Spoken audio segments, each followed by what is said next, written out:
Sir అంగస్తంభన సమస్య. So, చాలామంది గూడా ఒకప్పుడు ఎక్కువ ఏజ్‌లో వచ్చేదిది. ఇప్పుడు చిన్న ఏజ్‌లోనే చూస్తా ఉన్నారు. అంటే 20 ఏళ్ళకే ఈడీ ప్రాబ్లమ్స్ వస్తా ఉన్నాయి.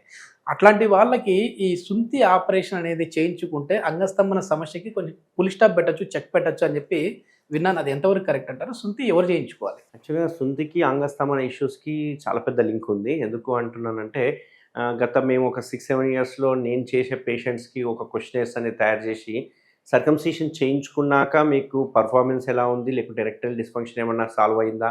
లేకుంటే ఎరెక్షన్‌లో ఏమైనా డిఫరెన్స్ ఉందా? అని క్వెషనైర్ అడగడం స్టార్ట్ చేశాము. సో, వాళ్ళందరూ చెప్పింది ఏంది అంటే గనక ముందుతో పోలిస్తే సర్కంసిషన్ సర్జరీ చేయించుకున్న తర్వాత ఎరెక్షన్ ఇంప్రూవ్ అయ్యింది అండ్ కెపాసిటీ ఇంప్రూవ్ అయ్యింది అండ్ పెయిన్‌లెస్ ఇంటర్‌కోర్స్ అవ్వడం స్టార్ట్ అయింది అని చెప్పి చాలామంది చెప్పారు. సో, 100% ఏందంటే సుంతి చేయించుకున్న తర్వాత ఎరెక్టైల్ డిస్‌ఫంక్షన్స్ అనేది సాల్వ్ అయ్యే అవకాశాలు చాలా వరకు ఉంటాయి. అయితే కొందరికి ఫిజియలాజికల్‌గా ఓకే. కానీ పాథలాజికల్‌గా కొందరికి కండిషన్స్ ఉంటాయి. లైక్ పైరోనియస్ డిసీజ్ అని ఇట్లాంటి చాలా కండిషన్స్ ఉంటాయి.